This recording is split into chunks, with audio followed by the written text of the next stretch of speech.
Hi, everybody. This is Marlene with Miami Ghost Chronicles Stories of the Supernatural. And I hope you enjoy this new show, whether you're viewing it on the internet or listening to a podcast version of the episode. I do want to thank you for being part of my audience. You can also find links to videos or podcasts on miamighostchronicles.com, as well as where you can submit your story about any eerie experiences you've had, which I would love to hear about. Just go to the Submit Your Story tab. Please subscribe to our channel so that you receive notification of when we release a new show. And find us on Facebook, Twitter, and Instagram. This is where I usually live stream and where I give you a behind the scenes look at locations where new episodes are being filmed at. I also tell you about all the interesting guests that will be appearing soon on Stories of the Supernatural. I hope you enjoy the show, and I think you are all wonderful.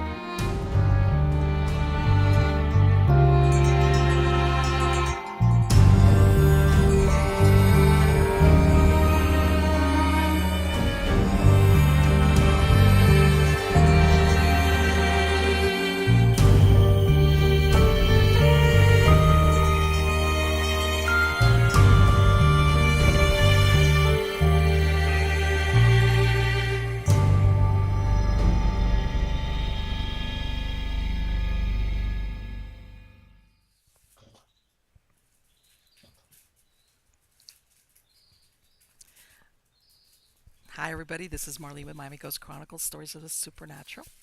And how are you all doing today? I don't know about you, but I'm doing great. And I'm doing great, especially because of the guest I'm going to have. This is a lady, which we could do a show just on what we talk about before we start recording. Her name is Yes. Paige Valdiserri. And Paige is an internationally recognized traumatic stress and integrative healing consultant. She's a highly regarded speaker, author, consultant, healer, coach, and trainer. And her international work at the corporate level has empowered thousands of individuals on the front lines of stress to go from a place of personal fracturing back to wholeness, whether it's recovering from war zones, natural disasters, sexual violence, medical/slash chronic illnesses, intense professional corporate settings, life-changing personal events, and or ongoing spiritual growth. Clients and organizations have described her as a teacher, a guide, a healer, a spiritual intuitive, and a reflection of themselves. She's a board-certified expert in traumatic stress. She's also a licensed professional counselor and energy medicine healer, biodynamic craniosacral trauma therapist, body therapist, master Reiki teacher, biofeedback practitioner, shamanic healer, spiritual intuitive Kundalini yoga instructor, subconscious restructive coach, clairvoyant empath, and body intuitive. And right now, right before I bring her on, as a matter of fact, we were talking here in Florida. We recently had the school shooting where 17 people lost their lives, 14 of them high school students.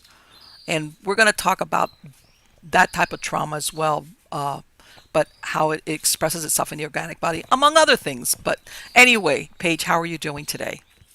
I'm great, Marlene. I'm excited to be here. No, Thank it's you for having me. And yes, you and I could talk forever about so many yes, different topics, that's for yes, I know. sure.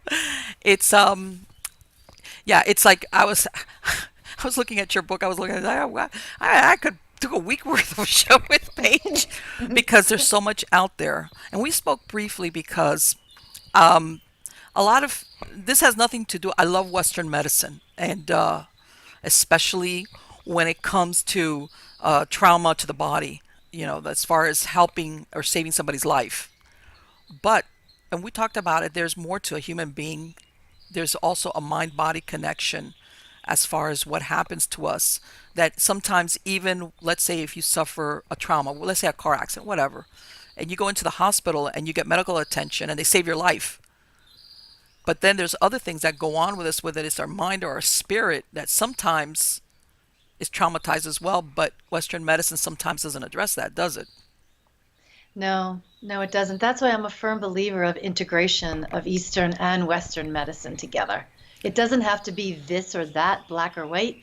We have Hmm. so many options. It's all about integration. Right, because and sometimes you're absolutely right because some people think it's either one or the other. You either include one and exclude the other. Right. You'll have some people which is like strictly medicine, like medical. Um, if I give you either the treatment or the pill or the surgery, and that's that, and you heal, and then other people are don't want to use medicine, which I think is a mistake as well because a lot of advances have been made to help people in their body to heal. That without those medicines, you would have died a few years ago, for example. Right. Right. So, and what happened? Because I know that you've worked a lot of times with people that have suffered trauma of some type or other. Mhm. And what happens when they come to you? What do they describe as far as what they need help with? Well, I think we first need to say what is trauma, because like you and I Yes. Okay. talked about, is that people think trauma are the big things that happen in life, the school Hmm. shootings, the terrorist attacks, the murders, the car accidents. But what I'm here to say is trauma is how we personalize it. So I want to just give an example. Back at the Pentagon, during 9/11, a good friend of mine who was an FBI agent had been going through the Pentagon, picking up the body parts, doing what he needed to do, Wow. and that didn't bother him as much. What was the straw that broke his back was that he picked up a finger, and it was a ring finger, and it had wedding rings on it.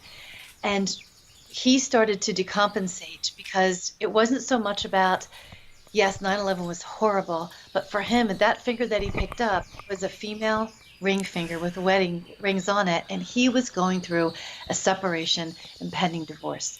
So for him, it triggered everything about the the potential loss of a relationship that he was having, and it also triggered his past cumulative traumas that he never dealt with. So it's all how we personalize what's happening, because we don't know what somebody brings to the present day. We don't know all of the things that they bring in their bag since they came into this lifetime. So does that make sense as far as, Oh, having absolutely. our listeners hear that? Right. And Um, like sometimes that, like you say, that one incident or witnessing is the tipping point yeah, that it overcomes them. Like you said, they've had this and this, and they kind of like handle it, kind of. And then they have that one incident, like you said, where he found that finger, and it's everything just it accumulates and it overwhelms. And I know that in some cases, and this is the thing, a lot of people, stuff like this is not a one size fit all. I think some people handle events differently. Some people can go, let's say, through what you just described, which is horrific, where you're going through body parts, and for lack of a better word, they can handle it. If that's, well, in other words, that they can do it. And then there's other people that absolutely cannot. Not everybody. So I imagine that for you, you're going to have people that have been traumatized by certain things, whereas another person, that wouldn't have phased them because we're all individuals, even when it comes to how we react to trauma. Yeah, I always say that trauma and what happens to us and how we respond is all in the eyes of the beholder. So, it all depends on, what's gone on in our life, our resiliency level, if we're having any medical issues. And, you asked me, how do people show up? Well, I see people in every kind of population, every type of career, every type of socioeconomic background, and I've Okay. traveled internationally, and I continually see the same theme, that the body holds the story. So many times people show up with medical conditions or injuries or physical or chronic pain or chronic whatever it might be. And yes, what happens is they might focus on the medical, but underneath all that is the story or stories that have gone on in their lifetime that Yes. they either didn't face, couldn't face, there wasn't any help to face it, they didn't know that small event really lodged somewhere. So let me just tell your listeners that trauma lodges in the autonomic nervous system, the Mm-hmm. endocrine system, all your fluids, your organs, and your musculoskeletal system. So you can go to see a therapist and you can talk about it and do certain things in the brain, but you have to get into the body because it's all connected. And then, like you said Yes. before, there's a spiritual component, or if you have a faith base, all of that plays a whole other Mm-hmm. picture in, getting better health, recovery, or being angry because, wait a minute, I believed this and now this has happened, and it shakes Right. people's, foundation in every way. And Paige, do you have, because I know sometimes it takes people a while, especially if things have happened to them as children. Hmm. In other words, they were of an age where either they couldn't defend themselves or leave the situation that was, Yeah. and now that they're adults and they kind of grow up and they come to the realization that what happened to them was wrong, that in other words are ready to face it. I imagine people do come to you, I imagine, years after things happen to them, right? Well, yeah, and when we're kids, we do the best we can to cope in situations that we Yes. don't have a lot of control in. So we develop really good coping strategies for a child that might be healthy or very unhealthy. And then we become an adult and we don't assess, hey, did those styles that I used growing up, do they still work for me as an adult? I mean, no one teaches us that what we use as a child a lot of times doesn't work as well Right, right. as an adult. So they usually don't. There might be a few things that do, but I also want to tell your listeners that, for me, what I've seen, I don't ever point blame because we are spiritual beings living in this human form. So Mm-hmm. when you come into this lifetime, we are experiencing so many different things. And, I have seen in my own life and doing this work is that there are always gifts and messages in the most horrific, challenging, difficult times where we just can't escape the pain. And it's how do you unpack the bag to find out what is the message in something that's so horrific? And people will say, how can there be any kind of message in something horrific? You won't see it right away. And Mm-hmm. that's the challenging part of being human is to kind of go, oh my gosh, how do I take what happened to me and figure out the whys behind it? What am I supposed to learn? Like we talked about the school shooting, how could there ever be anything good or a message that comes out of a parent losing a child? Right, And that's an exactly. individual journey for each person. It's really challenging living in this lifetime and in the world where we are today, because so many things are so violent and intense, and difficult. Yes. And I think and I imagine what you said also, that some people, when things like this, especially if they think of themselves as being a good person or a good family, and when something, let's say, like that happens, either to their child, which I think has got to be one of the most difficult things for a parent, or to themselves, and Hmm. they kind of feel like, why did this happen to me? Sometimes we'll get into that thing like, this is a bad thing, and I'm a good person. So why did this happen to me? Or like you said, in this case where somebody lost their child in this act of violence, where none of them had done anything to the perpetrator except living their lives normally, and then their world kind of like collapses in on them. Yeah. Okay? Because sometimes, and I'm going to give you an example, sometimes people involve themselves in risky behavior, whether they go to the wrong place, and it's like when something bad happens, it's like, well, you knew that you were going into either living a lifestyle or a situation where you were running a risk.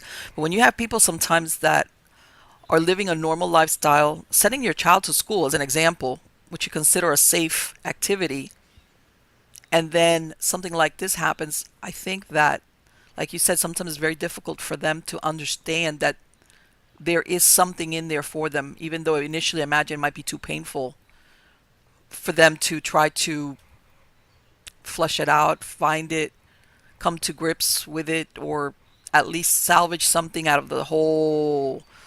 God, it's got to be. I imagine I can't think of anything that could just alter your life to the rest of your days than to have something like this happen. Yeah, and I have so many people that show up who have had those type of events Mm-hmm. occur in their life. Um, and just from my experience of having traumatic events in my life and with all of my clients and patients, I can tell you that a good amount of the time, most people do figure out, okay, what is now my purpose? Well, how am I supposed to be shifting or changing the world or affecting people in a different way so something doesn't happen anymore? Or how do we bring light to the darkest corners that others were afraid to look at? And sometimes it takes those who have gone through hellacious traumatic events to be the ones to step up, to take the flashlights and shine things. Do I wish it was different? Absolutely.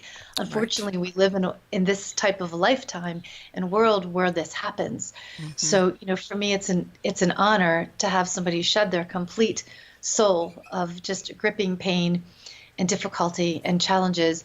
But that's where you step into, wherever they have been, whether faith-based, religious, spiritual, there's so much more than this lifetime and in this world. And it really helps, from my experiences, to bring that to people as far as, what goes on outside of this world? Where were we before we stepped into this world? Right. Where might we go after this world? And, in my book, Marlene, give so many different examples of Okay.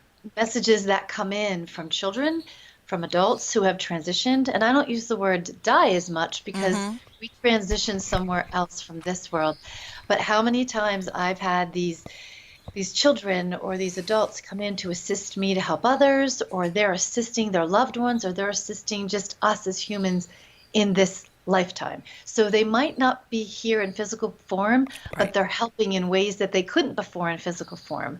We just have to be open to seeing it, hearing it, and connecting to it. Sure. And unfortunately, the way we view death is very even if you believe sometimes in an afterlife or heaven, for example, Yeah, there's always a very big divide between the living and those that have passed on, as in, I've lost you, either definitely or at least until I end my life. right. Like, and as in I Good die. point. But from what you're saying is, even though they don't have a physical body anymore, that doesn't mean they've been erased.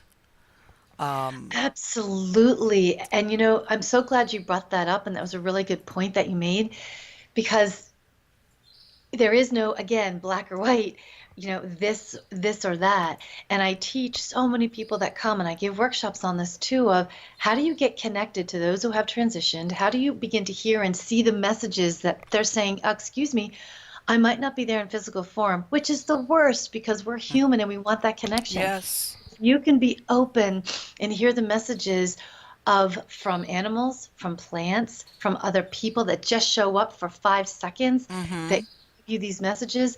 They're here all the time. And what I see consistently, especially with children, is Yes. when they die, whether it's from a medical illness, a violent death, whatever it might be, they hang around a lot longer.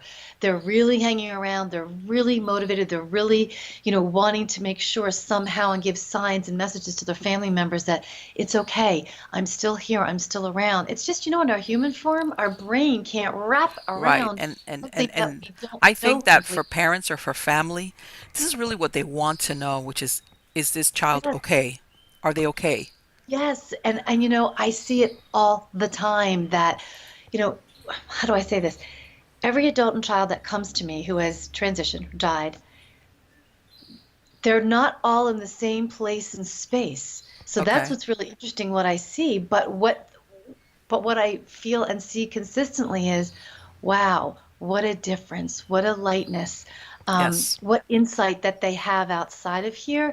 And for like parents or loved ones, it's a great gift that I can give, but not Yeah. only just that they come through me, but here's the great part.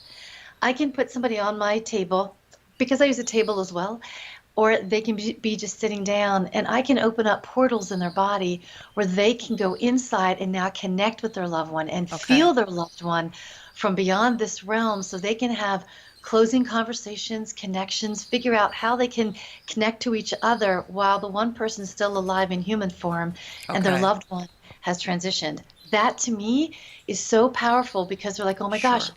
now that I'm carrying them right here in my body and I know how to reach out and connect with them. That is so needed when Oh, we're of in human form, course. you And I know? imagine also, Paige, part of that being able to connect has got to allow them to also to go on, because Absolutely. 'Cause they have to oh, stay here. They're still alive with a human oh, body. So that's this the allows great. them to, either if they have other children or just to go on with their Yes, lives. yes. And I think And the, sometimes people, and luckily I've not never been in that, and I don't ever want to be in that situation, but I think yeah, sometimes maybe a parent, or they kind of feel, oh, if I kind of move on, I'm betraying, or like I don't I'll tell love, you that I'm forgetting about what happened with my child, for I hear example, as all if the it's a time. child. I hear all the time, Paige, if I laugh or if I move Mm-hmm. on, am I betraying? Am I forgetting them? And I said, no, not at all, because the messages I continually get is, keep moving on, mom, dad, husband, wife, child. Keep moving on. Take me with you. So when I get people to get connected to their loved one in their body, what I'll say to them is, okay, when you go do this next step, now you can say, honey, child, husband, whatever it might be, can you travel with me inside of my body to help me with this next piece? And the strength that they get and the messages that they get is so different. That doesn't mean that they don't have times in human form that they cry, that Of they miss, course. because we're still in flesh. So that Sure. happens. But let me tell you, it really makes a huge difference, like you said, of continuing on, knowing that, okay, they're not alone. And Mm-hmm. when I came into this lifetime, I knew as a very small toddler that my role here was to help people realize that they're not alone. Because loneliness and being alone is one of the hardest things here, especially when you have trauma and people are, killed around you, or they die of a terrible death, or there's disease, whatever it might be. And even animals. Our animals are our family too. Sure. And that's another big, big component. Oh yes, but I'm telling you. My animals are my children, Oh and my God. at times, with other clients as well. Yes, and I myself I had an experience a couple of days ago. I have right now five little dogs, I know and I saw one of something moving yeah, behind they you. they they sometimes they're back there and they It's great.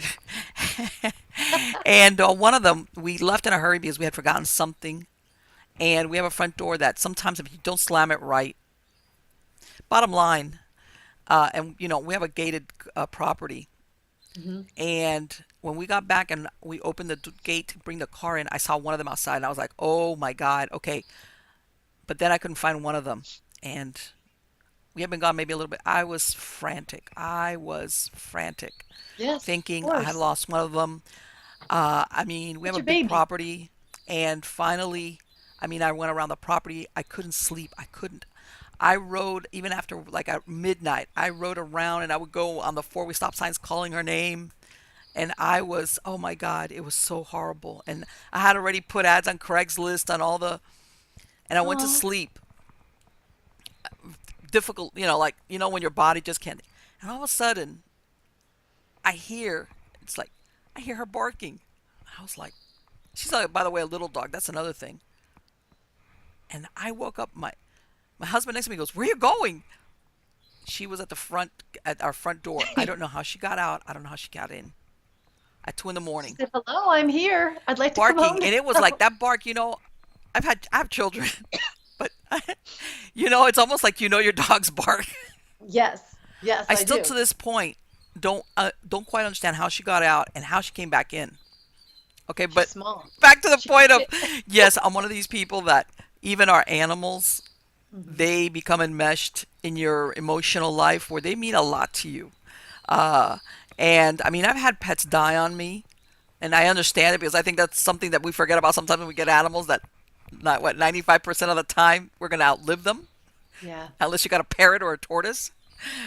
yeah. Um, so yeah, Can I share something about animals that's really important for signs and messages? I believe it. Okay, so in my book too, there's a chapter called Land and Its Messages, and I teach clients, patients, and in workshops that pay attention to the animals that keep showing up, whether they're winged animals, insects, lizards, big mammals, or they can either be alive or they can just be pictures, or they keep Okay. showing up in shows, because each animal has a message and a meaning, and it's really, really important. And when we're talking about health and being here in this world and dealing with death, whatever's going on in your life, certain animals show up at certain times for the situation that you're being challenged with, to give you messages of hope or what to do. So always pay attention to that, because it's so incredibly helpful. It's not, in other words, there's no coincidences. There Never, is. ever, ever. Even when it comes to, like, if tarantulas keep showing up, they're showing up because this is what a tarantula means, and this is how it's Mm-hmm. going on in your life. And yeah, Right. And a lot of people don't realize also that also when it comes to symbology, it's not a one size fit all. And I've right. used this example. Let's Absolutely. say to some one person you show them a tiger and they're scared and this is like a man-eating animal. You show a tiger to another person and you think it's beautiful, it's powerful, it's sleek. Mhm.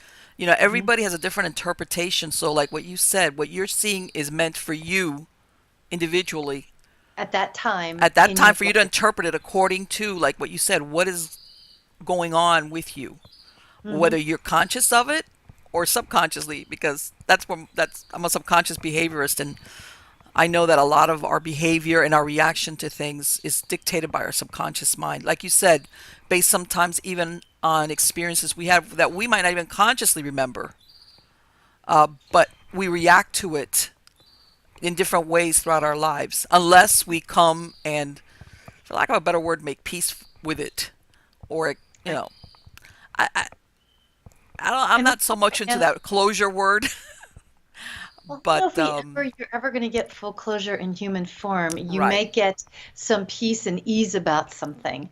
Um, and that's okay because we're always searching for this inner peace and joy. It's hard to get, when you're going through challenging times. Well, of course. And let me ask you something, Paige, and Yeah. I've run And I'll across this try and answer sometimes, it, Marlene. where it comes to, and this is especially, I know this is really difficult for some people because I would say most of the times it's very painful. But I've noticed some people who were victimized at some time during their lifetime, either as a child or even as an adult, they don't want to deal with it. And because it's painful, it is. But I Hmm. find that when they don't, they're still being victimized. In other words, that memory might be just as fresh as it was 20 years before. So it still has like a central theme and colors their daily life. So, in other words, instead of it being something that happened to me, right or wrong, I accepted, I handled it, and I moved beyond it, they're constantly victimized. They're going through that. It's almost like in a loop kind of thing. And I don't know if you've ever had people come to you where Always. sometimes Yeah, they I might be call even older and they tell you, and then when you kind of like go through you find that the core of it is that's still, they're still reliving it, for lack of a better word. I call it like the PTSD loop. Yes. It's that loop that goes on in the brain, in the medulla, that just loops and loops and loops and loops. So I work with that all the time, um, consistently, every single day, every Yeah. single day. I see that every single day. And remember, look at our world. We live in a time, and we have been, that's pretty violent. Yes. That's pretty scary. I look at the world as world before 9/11 and the world after 9/11, Yes. because for me, things changed drastically after 9/11. Sure. Yes. Yeah, it was. I mean, there was always precautions and you heard of certain things happening, but I want to say was kind of distant in a way. And it didn't color your daily living as much as it did after that. And like I was telling you before, there was my kids were in high school. This is the first time. I mean, they had my emergency numbers in the office, but this is the first time I made a plan with my kids. If something happens, we had a plan, a meeting point, where to do, where to go, stay here. And before that, 9/11, I never had to experience or go through that, or tell my kids this is where we're going to meet. It's like, but yeah, I mean, and it's evolved from there. It's taken on different, things where, and in some points, it almost becomes a little bit surreal. Hmm. And I think that sometimes Well, we're people, desensitized because we see yes, violence on TV, video games. We're constantly hearing things from the news.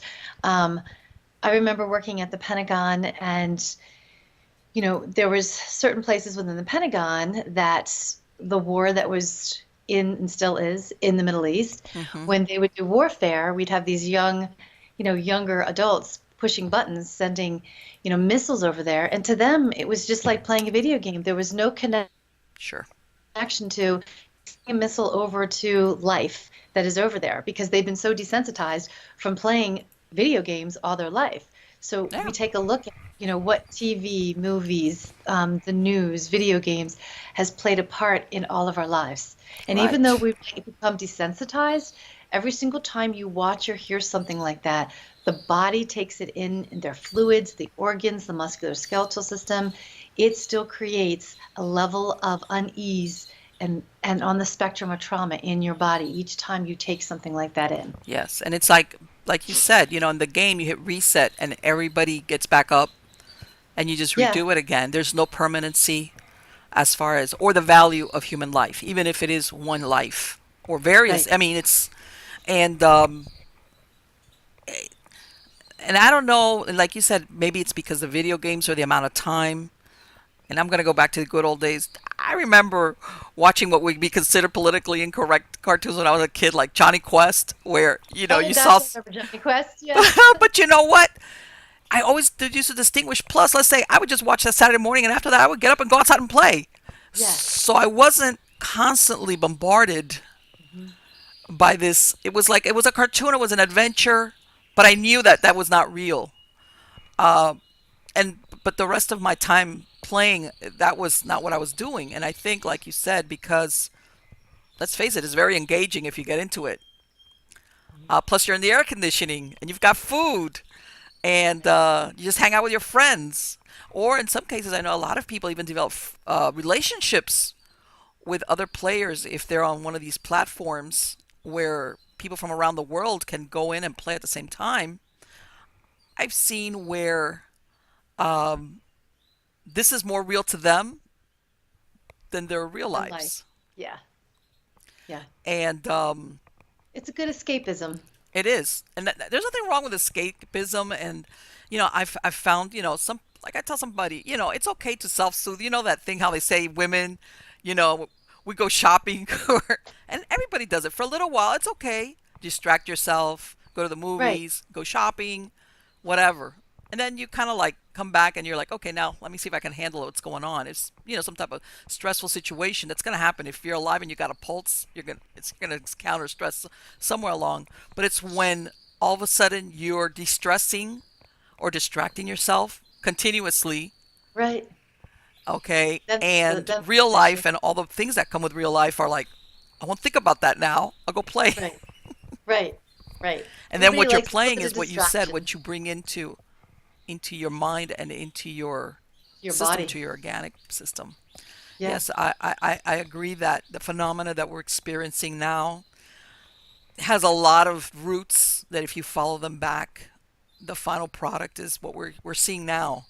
Um, and like we were discussing, especially if you're talking an individual has some type of mental illness or behavior disorder that sometimes they can't distinguish too well with reality. Maybe because in this case, like we were talking about the shooter, his behavior was so weird that he kind of alienated his classmates. So that isolation. So I mean, and it unfortunately snowballs from there. But I think all those components sometimes the final result is not good. And like I said, even um, that isolationism where sometimes the relationships you develop via the character that you've created is more real to you than going out, which I think is a big problem, and actually engaging with other human beings around you, even if Right. sometimes they're unpleasant. It's like, hello, this is life. Of course, you're going to run across people, and you learn how to deal with it without wanting to kill them, I guess is what I'm saying. you know, it's like, oh, that jerk. Okay. And then you walk on. It's like, it doesn't mean you're going to like everybody or get along with them. You're going to run across people they're unlikable, or they say something or do something that you don't like. But then there's like a medium point between, yeah, you get angry and like, and then you go on your way. That's it. And You that's don't want to why, take them out. yeah, and that's why when we're having issues and we're coming up against what we consider a challenging situation with certain individuals, I try really hard myself, and I teach people this as well, is when you're having a really tough time, look through the person into their heart center and notice that they are a walking soul and spirit just like you are. They're showing up differently in human form because they have their journey, and they're doing what they need to do at this time. And if you take a moment and really start to Yes. look at someone at the heart center and start to look at them as a soul, you can say, hey, you know what? I've shown up like that too. Because guess what? Everyone's a mirror back to us. So if you can look at them and go, okay, they are soul and spirit just like I am. I've had days where I've acted like that, or you're mirroring back to Yes. me. It makes a little bit difference of how you respond to that person or how you walk away from that person. Exactly. Um, and that's a big component. It's challenging to do sometimes, but if you can get into that pattern of looking at people that way and going, okay, they're holding a mirror up to me. What am I supposed to learn from this? Exactly. And or okay, they're soul and spirit too. I've acted like that too because not any one of us Of is course. perfect all the time. So just a little tidbit and a suggestion for your listeners to kind of Right. start to play. And I think also, and I don't know if you've run across it, people that seem to be always angry. Their level is always angry mode. So of course it doesn't take much to get them to react. Not even a chip on their shoulder. They're just angry all the time. So, somebody cuts in front of them in traffic, they go off. Somebody takes their parking space, they go off. Um, Whatever. They're always, and I don't know. I know in some cases some people use it as a self-defense mechanism. At one time, it served a purpose, and they kept that angry persona. And I usually see it as, tell me how angry you are, and I'll tell you how scared you are. But unfortunately, the repercussions of it are that 9 times out of 10, you always have more confrontations. You're unhappy, very unhappy, because nothing fulfills you. You, I think it's really difficult to be angry and happy at the same time. Well, they can't take up the same space. They Yeah, can't live in the same space. And for anger, you have to remember, wow, because anger is not an emotion that can sit by itself. It's always fueled by something else, whether it's betrayal, sadness, hurt, disappointment. And if that has continued in their life, it's easier for them to go to the anger place than it is to actually feel what's underneath yes, that anger. And that happens so many times. Um, so many times. So a lot of times when someone's completely angry or like you said, cuts you off, throws you the finger, whatever it yeah, might be, again, step back and go, wow, what happened in their day before they saw me? What happened with this? And yeah, that's why there's just random acts of being kind. I remember, do you remember when the toll booths, you had to put change in them and stuff like sure, that, and now you just use the card? yeah, Um, I always have told people, look, pay for the person behind you, whether you use it on your credit card or whatever. It's $4, $2, whatever it might be. That thing that yeah, changes someone's exactly. day. If you're in the grocery store and someone's really angry, offer to, hey, can I help you with this? Or Yes, whatever it is, doing something, if you're in a good mood, spread that because you yes, never know. You don't know if that person just lost someone, if they're dealing with a medical illness. You don't know. Did they just lose their house? Like, you don't know what's going on in that person's life. It's so yes, easy to throw curse words back at them, but it takes a lot to stop and go, wow, there must be something really going on with them. Maybe you can do something really small, and maybe that person won't appreciate it in the moment, but you don't know how you've affected or planted a seed moving on. Sometimes we just don't know. yes, exactly. Like you said, I mean, yeah, sometimes appearances, they can be deceiving. Hmm. You could see it, and I'm going to go with men.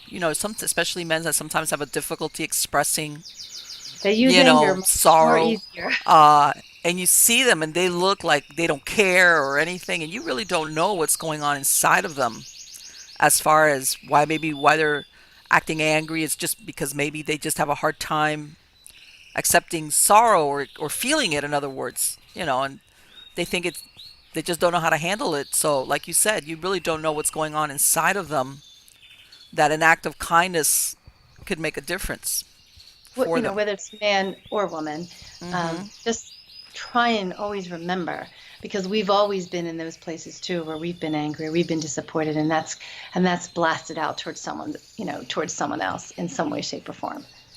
So, Paige, let me ask something. Let's say when somebody comes to you, and by this, and you tell me, and I don't know, sometimes I find that we kind of live in an instant gratification where people want instant relief, instant results. And sometimes I find that, especially when you're talking whether it's physical trauma, sometimes, many times as emotional trauma or something. That's a process, I'm not going to say years, but sometimes I've noticed that the getting better, it doesn't, it's not like a clap of thunder. Sometimes you feel something, but then it takes days and sometimes weeks for it to like start shifting inside of you. Where maybe if, let's say, you were hopeless before, now you start feeling hopeful. Whereas before, uh, you were angry. All of a sudden, the things that used to make you angry don't make you angry anymore. So I don't know if you could talk about that as far as what's the process of when somebody comes to you for help. What happens with that?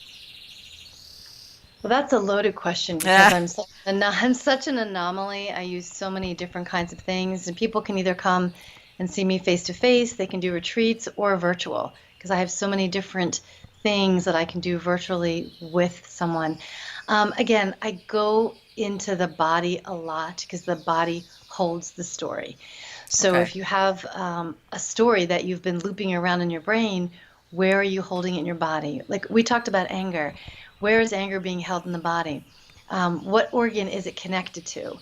In Chinese medicine, each organ has emotions, and in a Chinese medicine clock for 24 hours a day, there's certain times a day that are connected to different organs. For instance, sleep is a big thing. A lot of people don't sleep well. So if you're getting up between 1 o'clock and 3, that's the liver. When the liver is about detoxifying, our food, our fluids, but it's our emotions as well too. Right. So if you're having a tough time detoxifying what's going on, our emotions coming up and you're not being able to process them.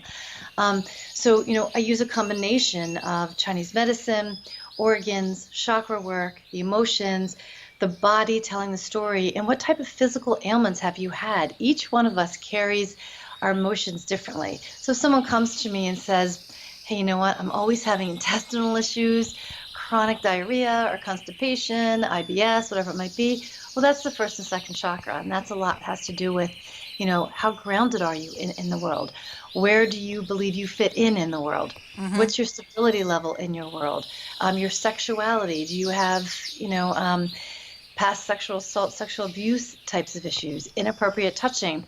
So anything that's gone on, the body's taking the hit and it's holding in your fluids, your organs. So when I start to work on that area and get my clients and patients connected to the organs, I can actually get them connected inside their body to their organs, where the organ's going to tell the story. And then they get to release it. And then things are much more calm, much more open. And then they get to find out what do they need to take care of in that section of their body Okay. as they move forward. So, when the body will tell you what it wants you to do, how it wants you to do it, how it wants you to eat, what different mantras, the body gives you information. Okay. We live in a world where we have our brains tell the body, all right, you're going to eat this, you're going to do this, this is how hard you're going to do it. You're going to keep pushing, pushing, and we never let the body say, excuse me, that doesn't work for me until we have a physical injury, an illness, chronic situation go on, and then all of a sudden it gets our attention, hopefully. And then when it Right. gets our attention, then we focus on just the medical. And in my book, I talk about working and training with medical doctors of all kinds of how that's just one piece, the physical situation that's coming up. What's the story that the physical disease or injury is holding that you need to pay attention to help release it? And or maybe part of your journey here in this lifetime is to learn how to deal with medical issues. Everybody has different journeys and paths that they've taken on when they come Right. into this lifetime. So it's very, it's individual, it's very complex, but at the same time, what I do is so simple and so easy because I find in a complex world, the body and how we're dealing with things can be done in a very simple, easy manner that I can give someone that they can practice on their own, give them some homework that they start to become more Right. empowered by.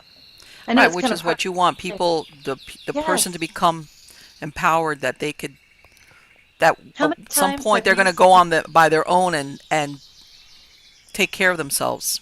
Yeah, I mean, how many times have you seen? I've seen continuously, and I talk to other practitioners in the wellness field. We've gotten so good at having practitioners tell us what's wrong, that we don't own what's wrong and be a part of the collaboration of being connected to our bodies to bring information in of this is what's going on in my body.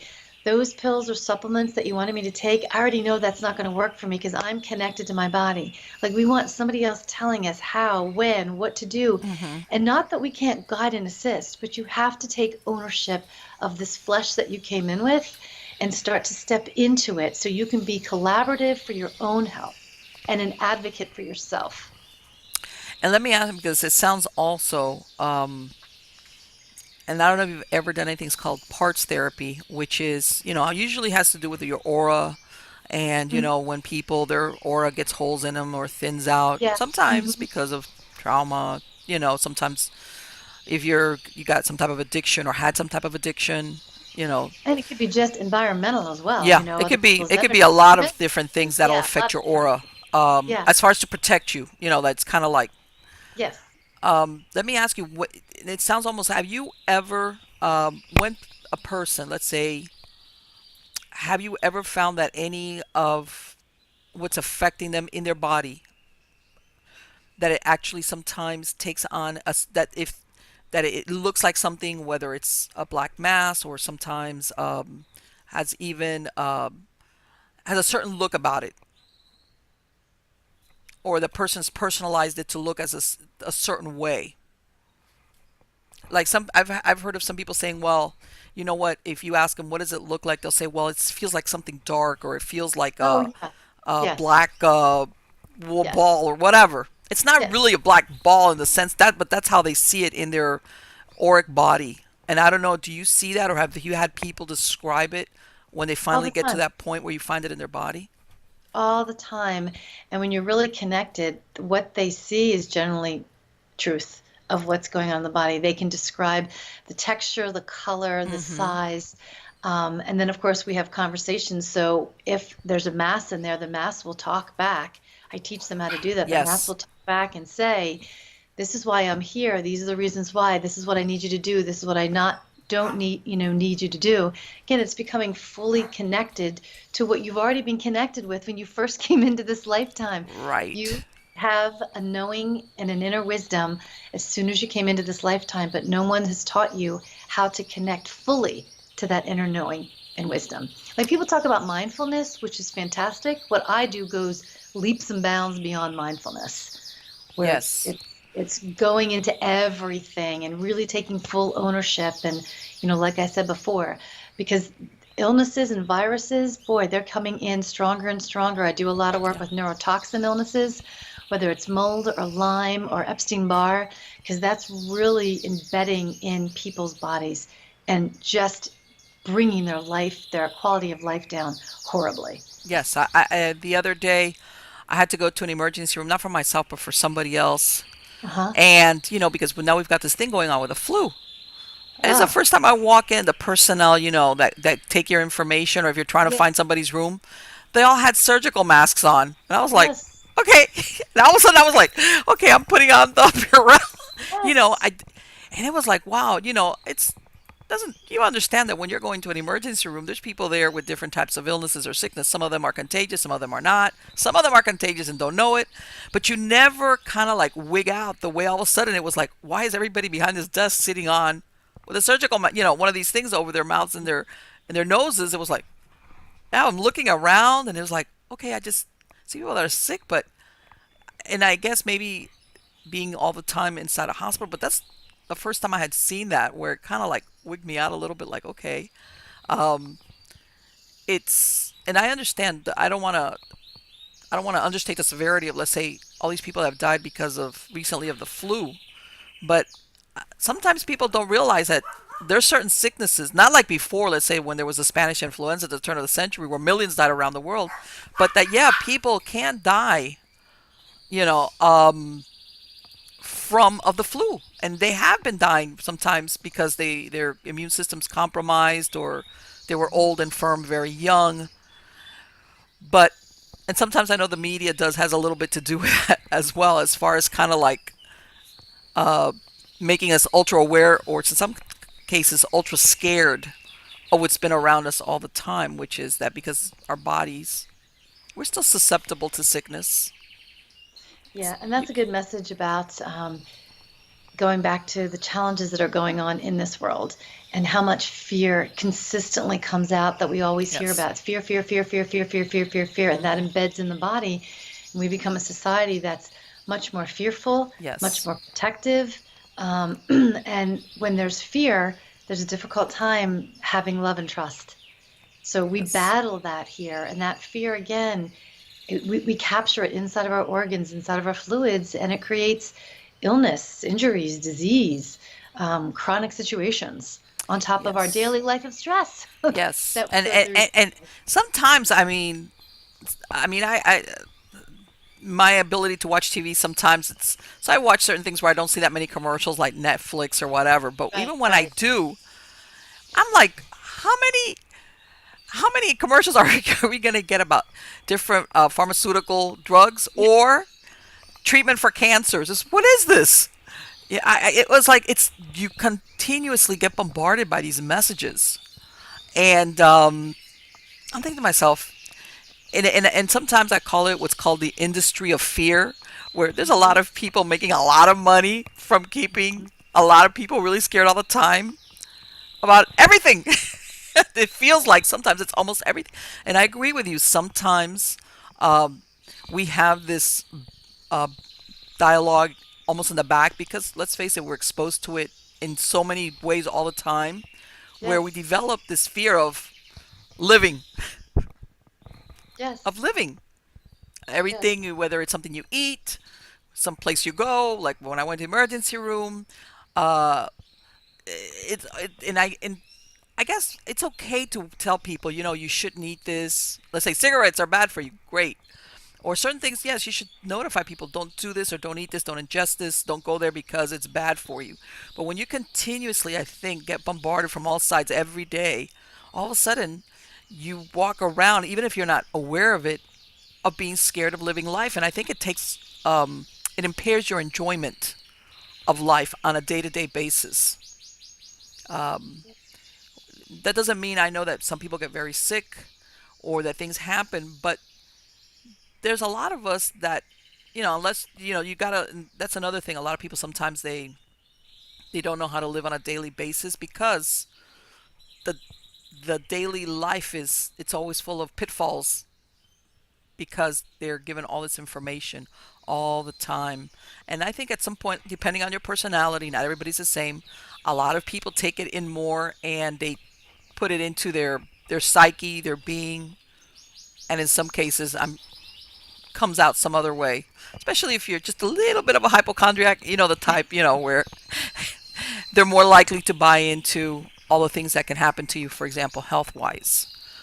So, yeah, I think that a lot of times, for all the benefits of technology, this is one of the downsides where, um, especially here, like in the United States, where everybody's got a TV, everybody's got a TV, and you can get bombarded by just messaging that's not really to our benefit in the end. It's not. And it shows up. I think it shows up in a lot of different ways. hmm And Yes. let me ask you something. When somebody, let's say somebody comes to you, I know that you've worked with people that have had PTSD, like they've gone to war, okay, and they hmm come back. And I imagine, do you ever get people that they don't want to spend the rest of their lives taking medicine? In other words, they don't want to take pills anymore. Yes. They just want to learn how to deal with it. How do you handle people that come like that? That, hey, I don't want to spend the rest of my life popping a pill to address I this say problem. bravo to you, I say bravo to you so we can get underneath, the real truth of what the body's holding and the story and stories that you've been holding. But I go back to what I said in the beginning that I'm all about integration. There's a place in the space for Western and Eastern. Hmm. So sometimes you need that pill to get you over a hump and then you can wean. There's also so many different kinds of supplements, and I do a lot of integrative, holistic, and complementary type of modalities that really help people, even if they are taking different types of meds. So again, it's individual, it's integration, but taking a pill and not dealing with what's going on, with the root of what's going Right. on, never get you moving forward in the most healthiest and highest good for yourself. Right. And I've had, as a hypnotherapist, I've had on occasion people mistakenly thinking that I can erase a memory. Can you hypnotize me so that I don't remember that? Oh, interesting. And it's no, I can't. Oh Interesting. no, no. Some of the things I've heard of, which is like, can you hypnotize my wife back to like she'll feel for me like we did at the beginning? It's like no. But anyway, my point is that Interesting. you also, I imagine, it's not a question of forgetting. It's a question of understanding what happened to you, not Well, you forgetting know, it. what I always say, whether you have PTSD from war, sexual assault, a death, a car accident, or you're going through cancer, you can fight, fight, fight, but the word and the movement that you're missing is embrace. You cannot keep fighting something without Right. embracing what it is that you have.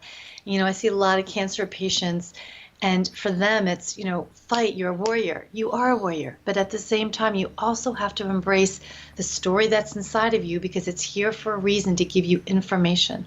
So, again, when you fight and embrace all at the same time, you change the dynamic of what is going on with you and the disease or the story or the trauma that you have. And Paige, can you give any example, without, of course, breaking confidentiality, of any of your cases where somebody has come to you, for lack of a better word, at the 11th hour? Okay, because they've they're ready to, maybe they're at their worst, whether it's psychologically and or physically, spiritually, and then after working with you, they're able to turn things around, maybe beyond their own expectations. Well, I call it the window of trauma. Okay. People have known that they're not doing well, not doing well, not doing well, but until their life starts to really fall apart in every area and they're about to lose things, it's the window of trauma that they will do absolutely anything to get better. And you've heard of that. Yes. Absolutely anything. It's like a sheer panic. But a lot of times I caution people with that sheer panic because it's you can be impulsive with it, but it's about being consistent with your life. Do you want to just come in and just boom, okay, one session, I'm done? And yes, you will feel a little bit better, but you got to get to roots of different things, and get some tools under your belt in a different way. Because again, what I do is so different. Um, but it's that window of trauma. If you think you're going to come in and in one day or 90 minutes, things are going to be completely better and you're done, you know, it's not Yes, realistic because how exactly. many years and how long have you been carrying what you're carrying?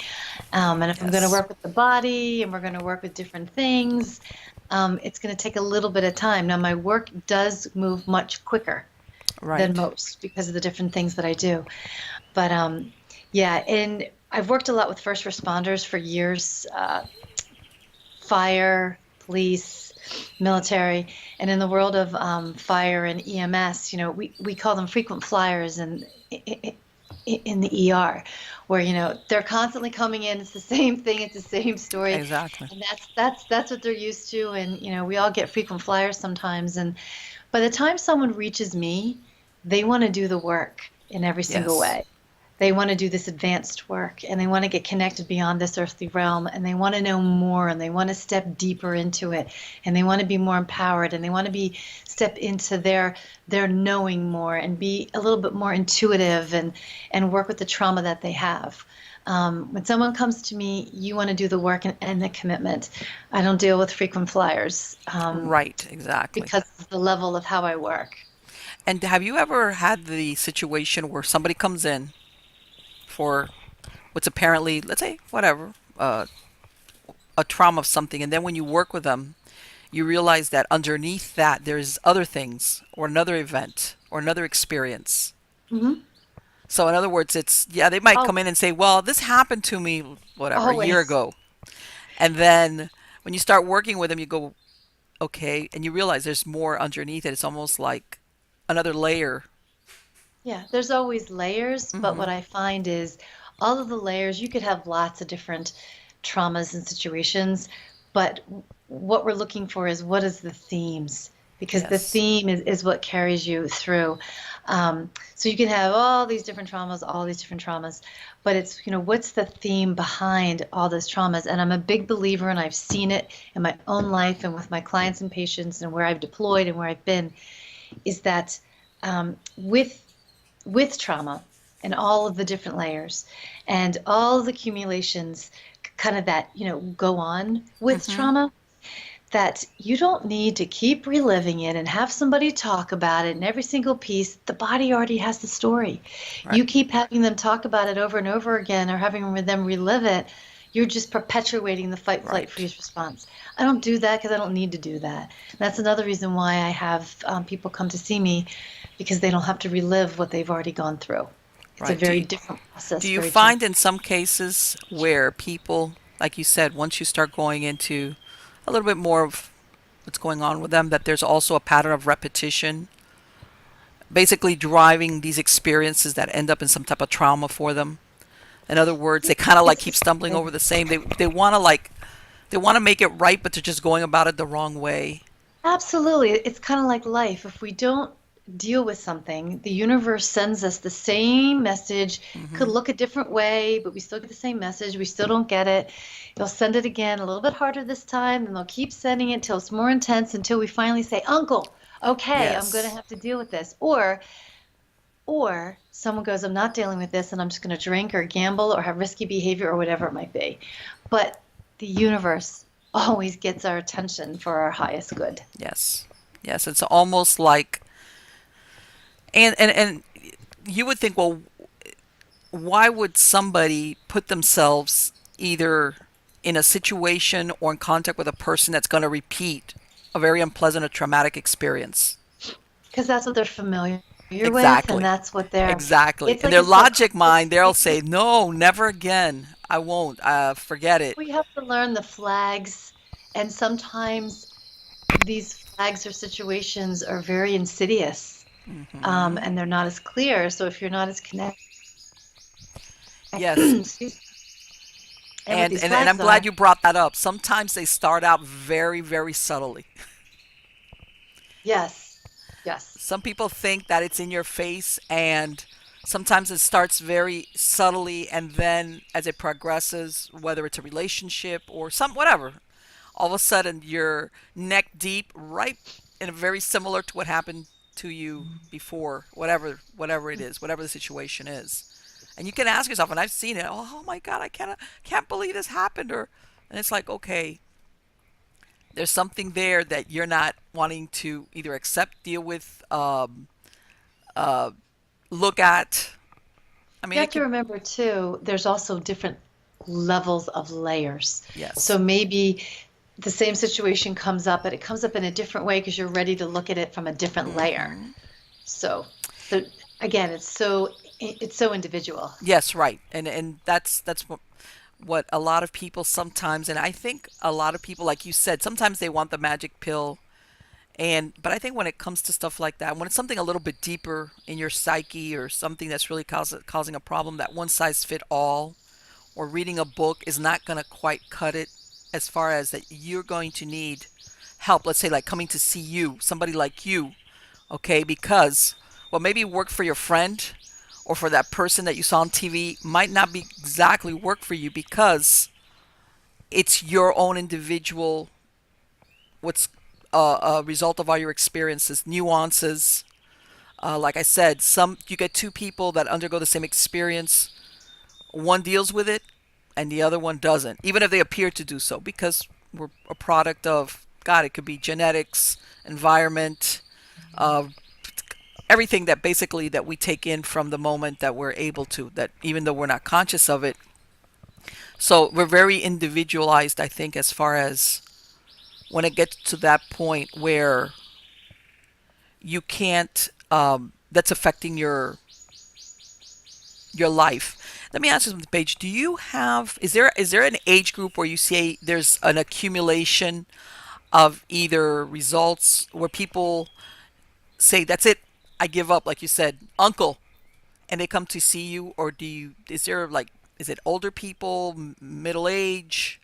When is it that you see most people say, I realize that there's something here I'm not getting? and I need help. All the above. I Really? mean, it's Okay. it's it, it's all the above. What's funny though is when I have someone come to see me that's in their 60s or 70s, what they'll say is, "For gosh sakes, holy crap, have I not gotten this yet?" And I'm like, you know what? It's okay. I don't think we ever fully get it until we transition from this lifetime completely, because we're Right. always going to be in this human flesh form. And then we laugh about it, and then we jump into whatever it is that the Okay. body needs to share. So But yeah, you also, and I'm glad also that it's no such thing. It's never too late. If you're never 50s, ever. 60s, 70s, whatever, and you realize this is it, this is when you got your epiphany, that it's never too late. Yeah. It's not like, I'm too old for this. No, not really. No, because a lot of times too, as people get older and they're getting closer to their own transition from this Mm-hmm. world, they really want to understand things more. And then they reach out to me too to understand more about what goes on after they leave this world. Because they read my book and they're like, oh my gosh, can we talk about this? Because they have their own fears. Right. Even they can be just as religious and spiritual and faith-based, but the human mind will go, oh, I'm still a little nervous. How do I Sure. really know what goes on? So it helps them kind of step into their spirituality or their faith, whatever it is, so they can kind of be able to embrace a little bit more that you're just leaving this world. There's so Exactly. many other things and places and spaces that you're going to go to outside of this realm. Exactly. And I think that it also helps when somebody comes to an expert, which is you're an expert in this. In other words, that you kind of like reassure them this is, it's not a fairy tale. There is who you are, your awareness exists beyond once your body is dead. But you're Oh, not and going to need it anyway. yeah, and can I say something to that? Sure. I'm so glad you brought that up and said this because Newsweek, and I'm going to have this on my website. Newsweek came out with an article this month, earlier this month, that talks about they have found now that there is consciousness after the physical body dies. And I've been saying this for decades. Yes. So it was a great validation to what I wrote in my book and to how I work with clients to say that, hey, we are not the flesh. We're just Mm-hmm. borrowing this wonderful human fleshness Right. to kind of live this experience, but we keep going on long after this. Right. And I think that most people sometimes, like you said, especially when they're getting towards the end of their lives for whatever reason, whether it's their health or their age, Right, that right. Good point. Health that they too. start thinking, that's it. Is that all there is to me? That's it. It'll be like finito, like the dirt nap forever and ever, and that's the end of The me. dirt. And and to think, okay, no, once your body dies, which is what you need to exist on the earth plane, you Right, won't need it where you're going, but that doesn't mean that's the end of you. It's just that right, the skin suit doesn't serve a purpose anymore where you're going. And a lot of right. people, unfortunately, and it's hard, and I know we're bound to our bodies, but a lot of people, sometimes it's hard for them to think that they exist beyond this. This Right. is me. That's yeah, and that's why I get Yeah. people connected to their portals and to their spirit and to their soul. And in my book, I give examples of what I've been shown that when someone goes through a horrible car accident or a murder, or their loved one thinks they died in pain, what I have seen is something completely different that happens when you're going through a horrific death.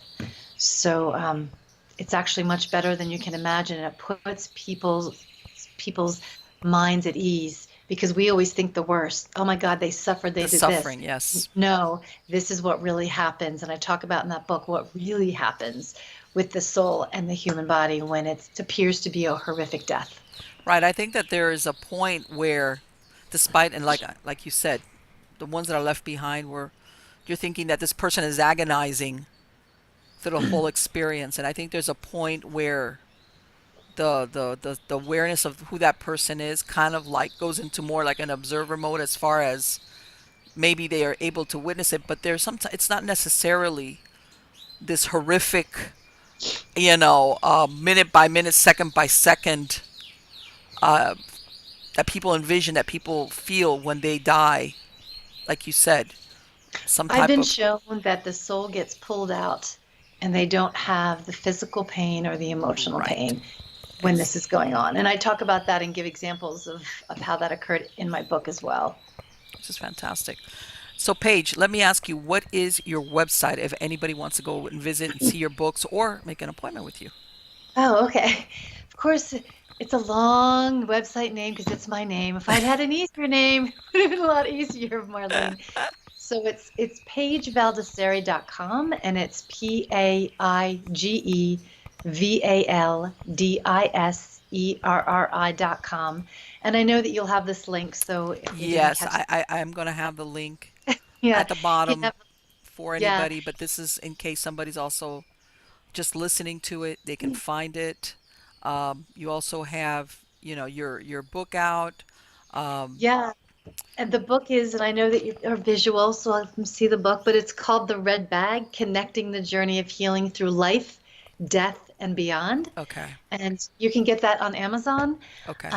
or you can get signed special copies from me. You can go to redbagpress.com and Whoa, you can see snippets of the book, interviews with the book, feedback from the book, both there and Amazon. So you can either order the book from Amazon or Kindle or Smashwords, or you can go to redbagpress.com and get a personalized copy. And when I say personalized, I don't just sign my name. I actually write. I tune into what the person's going through in their life, and I actually write. I take the time to write like a good paragraph to them. wow, that is Yeah, fantastic. That's great. That's definitely, yeah. oh yeah. I mean, sometimes people stand in lines when they want to get just a signature on a book. No, I write more than that. I write more because I really believe if someone's going to take the time to pay for a personalized copy, I'm going to take the time to really write something in there rather than just my name. Absolutely. Well, that's Yeah. great. Paige, it has been wonderful to have you on.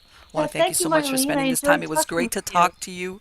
And I'm so glad because I think that the future of medicine, of healthy human beings, is what you're describing.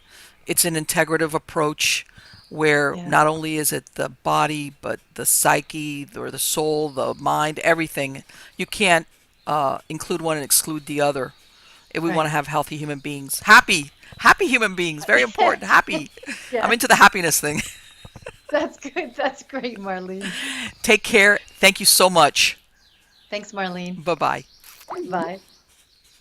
All right, guys. I love talking to Paige. Of course, I love talking to everybody, but no, all kidding aside. You know what? When, and I know that, you know, the show won't be released for a little bit, but, you know, here in South Florida, we experienced the shooting at the Marjorie Stoneman Douglas School. 17 people were killed, 14 of them kids.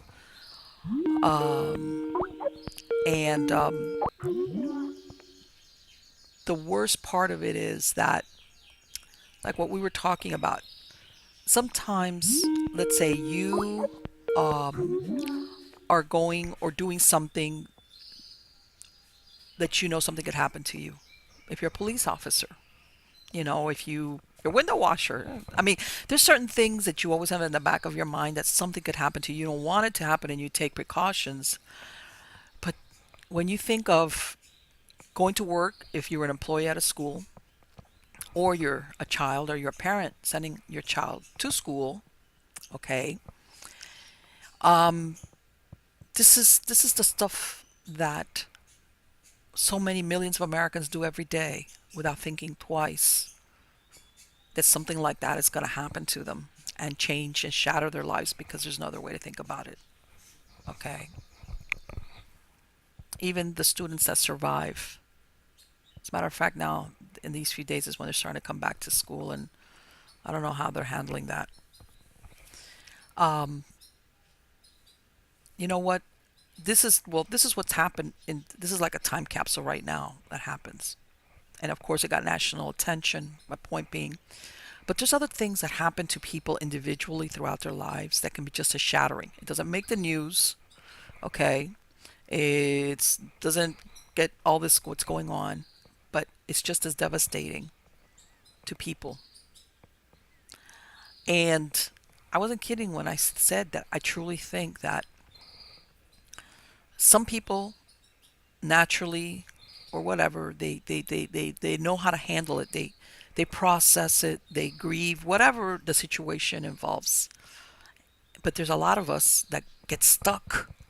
they can't get around it, they can't go beyond it, they can't progress. Sometimes it's something that happened to them personally. Sometimes it's something that happened to somebody they loved, and it's like all of a sudden life keeps moving and they don't seem to be moving. And maybe at the beginning when something is fresh, you got to give yourself time. But there's at some point that you should be rejoining life, changed. But some of these things, you're never going to be back to the way you were before. But that doesn't mean that you're stuck.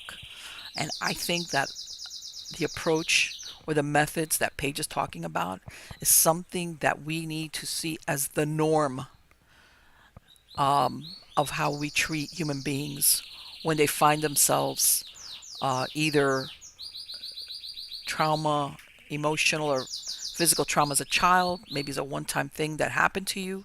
It could be something systematic, which means it happened various times. Adult, child, one-time, war. God, we're human beings.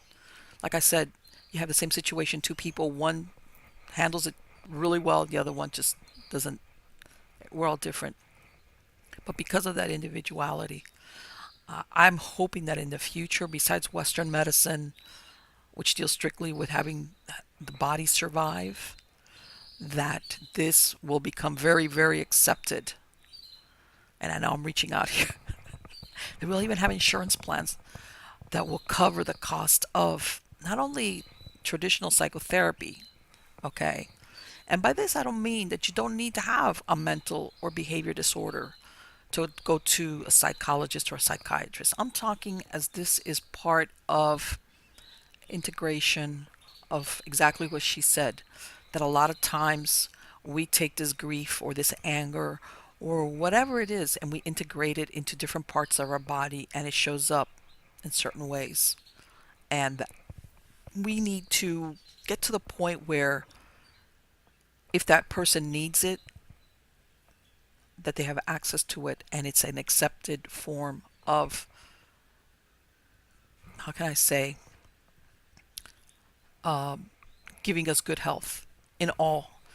Because a lot of times we think that, if it's not a pill or something like a shot, it's like, oh, well, but we're more than that. We're more than just our bodies. We are. I mean, you could fix somebody up physically, patch them up, and they fat. But if their psyche, if their brain, if their emotions are not, yeah, you have a very unhappy and sometimes unhealthy person emotionally, and a body that's perfectly healthy, and the quality of their life is not good. And sometimes then, of course, and what happens is that person might develop other physical symptoms throughout the years because that trauma or that something that they witness. Sometimes, believe it or not, you can, and by this, believe me, I am not into victimology. No, victims are unhappy people. There is no happiness, no joy in being a victim, folks. None whatsoever. However, there's moments when things happen to us that you don't want to be victimized by it so that you can move on. Being in a state of victimhood, forget that. But what I'm going to say is, like I said, how everybody's individual. You'll have somebody that sometimes things don't have to happen to you directly.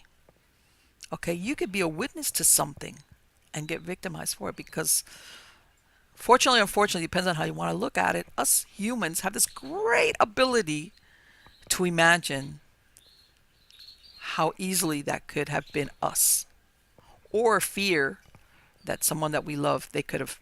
We kind of like take it. We own it. Okay, and sometimes it's really horrific things that just witnessing it. In other words, you need that help to snap you out of it. Like, yes, that happens, that can happen, but that doesn't mean it's going to happen to you or to somebody that you love or somebody that's close to you. All right. Another thing, and I'm going to have a show about that, what I call the industry of fear. I think we're force fed a lot through the media, but all these catastrophic things that can happen to us, okay? Just living. And I'm going to give you this thing that happened with the school that is horrible. It's horrific. But the truth is, the chances of that happening to us individually is very slight. Not one time more is it acceptable, by the way.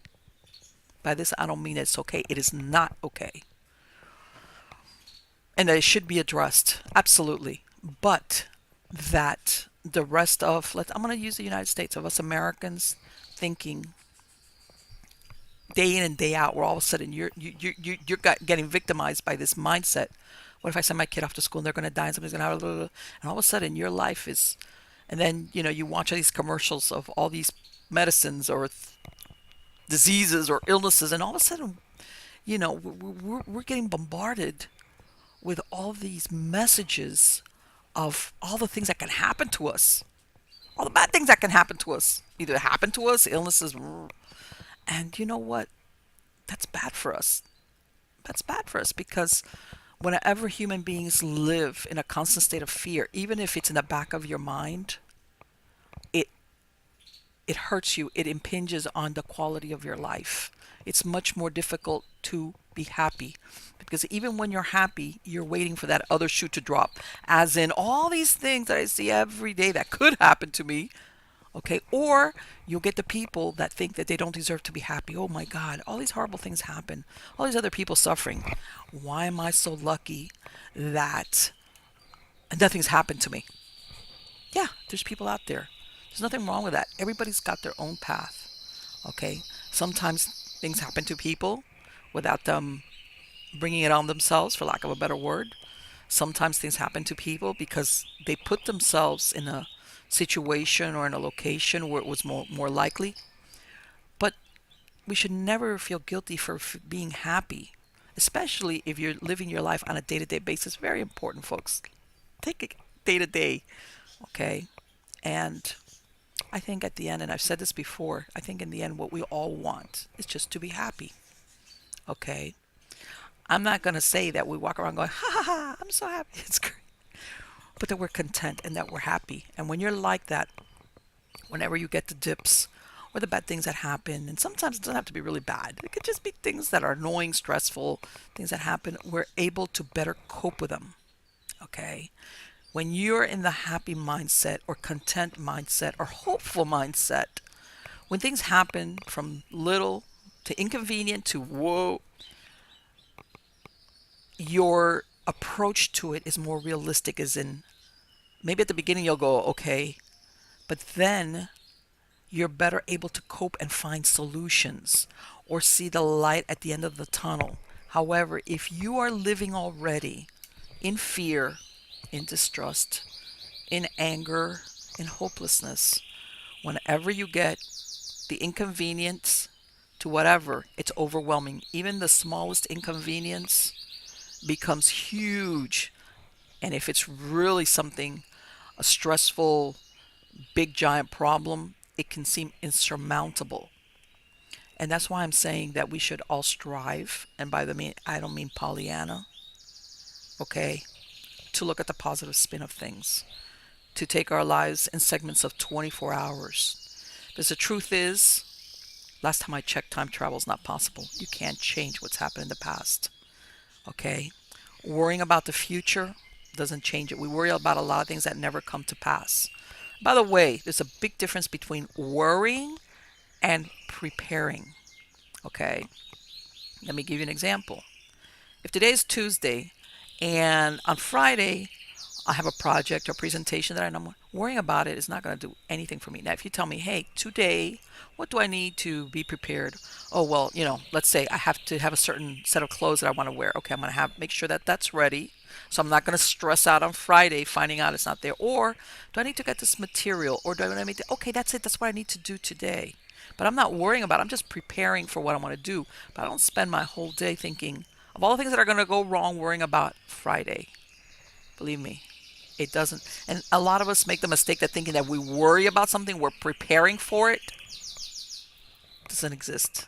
But unfortunately, as human beings, like I said, between the way our minds work, the messaging we're getting constantly from different sources, we fall into it very, very easily. And by this, I mean, sometimes you have to make the effort to pull yourself back and say, stop thinking like that. A lot of people think it comes naturally. No, of course you're going to have to go, snap out of it, stop thinking like that. Or if you fall into that, and especially if you're into one of these people that you do that like almost automatically, yeah, there you will have to consciously pull yourself out of that mindset or that train of thought. And then as you do it more often, it becomes less and less automatic. Okay. And yes, there's times when it overcomes you and then you have to pull back. But believe me, I'd rather be a happy human being than a worried, unhappy, scared, angry human being. Okay. Because I'll tell you what, and I know this sounds very metaphysical, but it is. Your expectations usually will manifest themselves sooner or later. And by this, and I'm sure some of you will say, sometimes our expectations, if they're negative, somehow or other, we will manifest them. We are very powerful beings. And if we concentrate on something long and hard enough, which unfortunately, the emotions of fear and anger are very powerful, somehow or other, it will manifest in the physical world. It will. And I've tested this theory many, many times. Okay. And it does. So yes, our expectations, if you're hopeful, if you're happy, you have a problem, but you think or you realize I'm going to be able to find a solution to this. I will find whether your spiritual life, your religious beliefs, whatever it is that's you. You know, if you however it is that you get there, happy human beings are kinder. Um, like she was explaining, we're more willing to overlook when somebody acts really ugly towards us or even help them out. Um, we have more compassion. So yes, by the way, there's nothing wrong with striving to be happy, whatever it is that makes you happy. So again, guys, I hope you like this show. I love speaking to Paige. Like I said, the link to her show is at the bottom. By all means, visit. Like I said, I would hope that in the future there will be many pages offering these services for us human beings. Um, Read her book.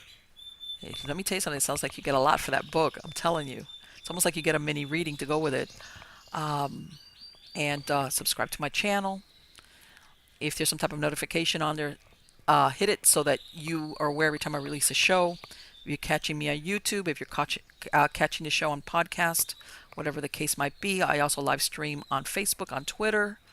Um, and again, true believers, send me your stories. Go to MiamiGhostChronicles.com. Go to the Submit Your Story tab, and I want to hear what's going on with you guys. Like I said before, whether you want to write it, speak it, have me contact you, and you can relay it to me. We'll figure it out. So again, guys, thank you so very much. You're all wonderful, and thank you again for being part of my audience. Take care.